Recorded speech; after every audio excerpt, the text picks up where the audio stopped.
Hi అండి. ఎంతో రుచిగా ఉండి సంవత్సరం పాటు నిలవ ఉండే మామిడికాయ తురుము పచ్చడి ఎలా చేసుకోవాలో చూద్దాం. ఇందుకోసం 3 మామిడికాయలను శుభ్రంగా కడిగి తడి లేకుండా తుడిచి పై పొట్టు తీసేసి తురుము పెట్టేసుకున్నానండి. తర్వాత పొయ్యి మీద ప్యాన్ పెట్టి అందులోకి 50 గ్రాముల దాకా ఆవాలు, 1 స్పూన్ మెంతులు వేసి దూరగా వేయించి చల్లారిన తర్వాత వాటిని కూడా పొడి చేసి పక్కన పెట్టుకోవాలి. ఇప్పుడు మామిడికాయ తురుముని మనం కొలతల్లో తీసుకోవాలి కాబట్టి నేను 3 కప్పులు కొలతలు తీసుకున్నాను.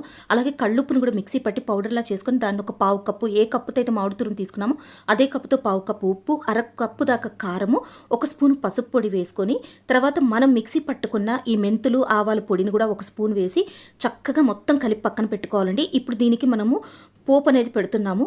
ఇందుకోసం 100 గ్రాముల ఆయిల్ ప్యాన్లో వేడి చేసిన తర్వాత అందులోకి ఆవాలు, అలాగే 10 నుంచి 15 దాకా వెల్లుల్లి రెబ్బలు, ఇంకా ఎండుమిర్చి తుంచి వేసుకొని ఇవి కాస్త దోరగా వేగాలండి. చివరిగా దించే ముందు ఒక అర స్పూన్ దాకా ఇంగువ వేసుకొని ఈ పోపంతా చల్లారిన తర్వాత మనం మిక్స్ చేసి పెట్టుకున్న మామిడి తురుము పచ్చడిలోకి వేసుకోవడం. అంతేనండి. ఇది సంవత్సరం పాటు నిలువ ఉంటుంది. తడి